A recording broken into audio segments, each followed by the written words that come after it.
It took Montana 30 years to remove one dam from the Clark Fork, 30 years of toxic sediment, federal orders, and bureaucratic war.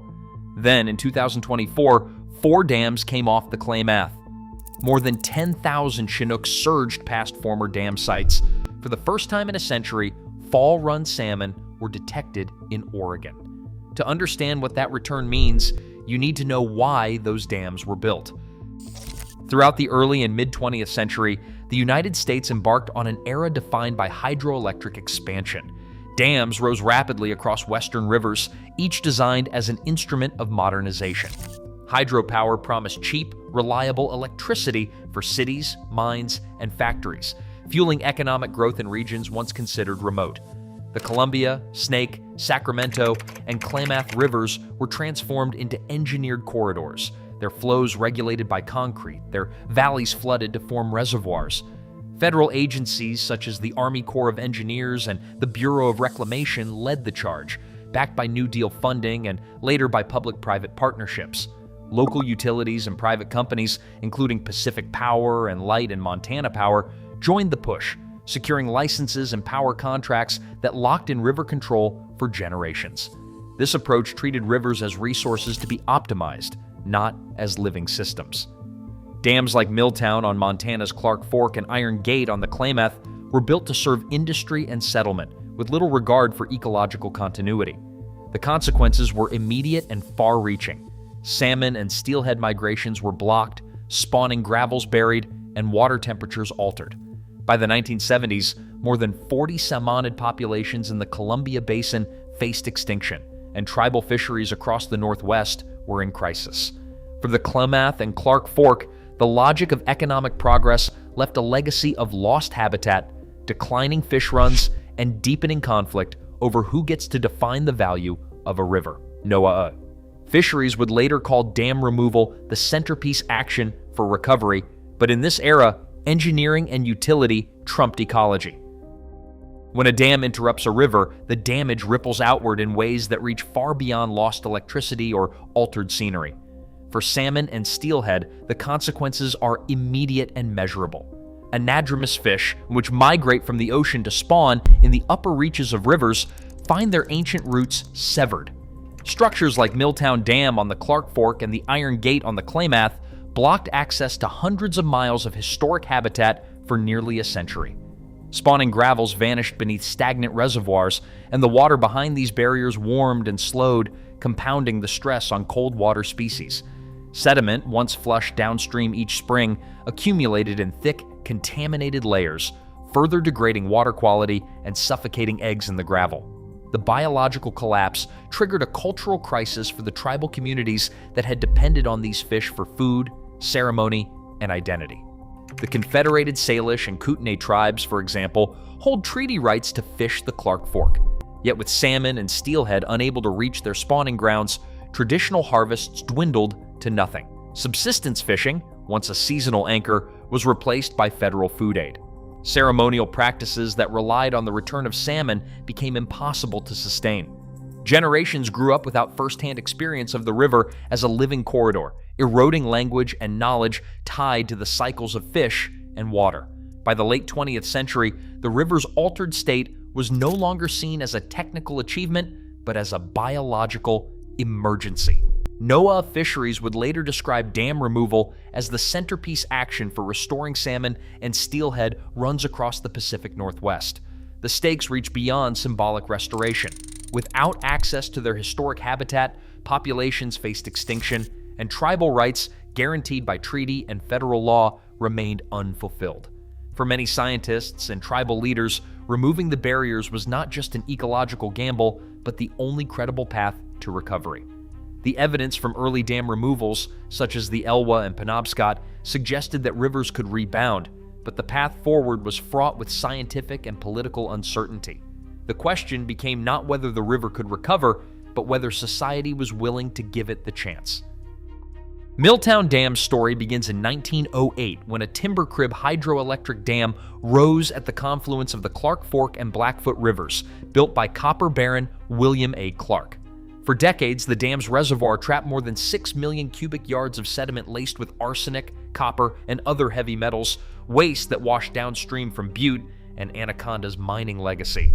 The contamination seeped into groundwater, tainting drinking wells and rendering the river corridor a public health hazard. By the early 1980s, federal authorities designated the Clark Fork and its impoundment as a Superfund site. This legal status gave the Environmental Protection Agency extraordinary leverage, the power to demand not just cleanup, but removal of the dam itself. Tribal advocacy, led by Confederated Salish and Kootenai elders such as Tony Incashola Sr., kept the issue in the public eye, framing the dam's existence as a violation of treaty rights and an ongoing threat to cultural survival. The regulatory process dragged on for years. In 1998, a Federal Energy Regulatory Commission relicensing hearing brought expert testimony about the dam's structural decay and the mounting risks from contaminated sediment. When Northwestern Energy acquired the dam in 2003, the transfer of ownership forced a reckoning over liability. The Environmental Protection Agency, acting on new authority, issued a formal order in 2004. The dam would be removed and more than 2 million cubic yards of toxic sediment excavated. Negotiations over funding and technical strategy stretched into 2007, involving state agencies, nonprofits, and tribal representatives. The physical breach came on March 28, 2008, when engineers opened a bypass channel and released 44 million gallons of water, beginning the process of draining the reservoir. By 2009, the dam's hydropower license was officially revoked, and habitat restoration began in earnest. Each milestone reflected a collision of engineering, law, and cultural persistence, a 30-year campaign shaped by federal statutes, tribal rights, and the science of river recovery. August 28, 2024, reset the course of river restoration in the American West. On that day, the last barrier in the lower Klamath system came out, completing the coordinated removal of 4 major dams. This single project reconnected about 400 miles of historic salmon habitat, corridors that had been blocked for generations. More than 2,200 acres of former lake bed, once buried under slack water, were exposed to daylight and river flow for the first time in a century. The physical transformation was immediate.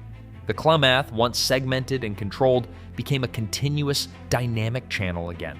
NOAA Fisheries, the federal agency charged with protecting anadromous fish, called dam removal the centerpiece action for salmon and steelhead recovery, not just for the Klamath, but as a model for other rivers in crisis.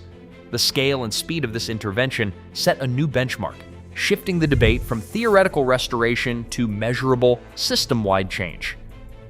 The first year after dam removal delivered a surge of empirical data that cut through decades of speculation. Over 10,000 adult Chinook salmon were recorded passing the site where the final barrier once stood, a migration event not seen in living memory. Fish moved upstream into channels and tributaries that had been blocked for more than 60 years, reclaiming habitat that agency biologists had long written off as lost. The return was not limited to passage alone. Field teams documented the first Chinook spawning above the former dam sites in more than 6 decades. In a striking data point, a fall-run Chinook was detected in Oregon, marking the first such observation in more than a century. These counts represent more than a symbolic victory. They offer direct evidence that physical reconnection of the river produced immediate biological value. The numbers also validate the NOAA fisheries position. Dam removal is not simply a gesture, but a measurable action capable of restoring salmon and steelhead runs at a scale that matters for both ecosystems and the tribal communities who depend on them. Sediment trapped behind the dams now moves downstream, introducing a layer of uncertainty to the early signs of recovery.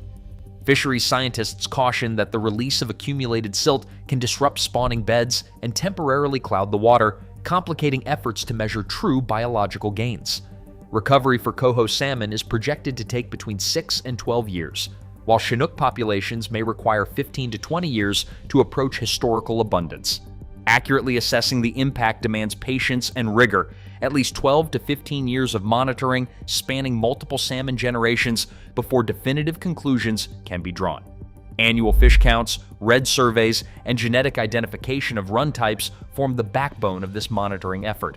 Scientists also track sediment loads, water quality, and habitat conditions to capture the river's evolving state. Only by collecting this breadth of data can policymakers and tribal co-managers distinguish short-term fluctuations from genuine ecological recovery. Chinook salmon traveling up newly reconnected river corridors do more than restore a single species. Their return supplies a vital food source for the endangered southern resident orcas, whose survival depends on healthy runs of large Chinook.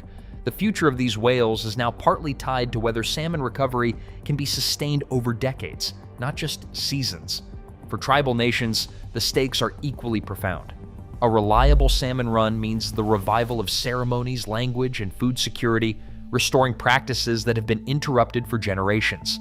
If the river's recovery holds, tribal communities will not only reclaim lost harvests, but also regain a foundation for cultural renewal. The question now extends beyond fish counts.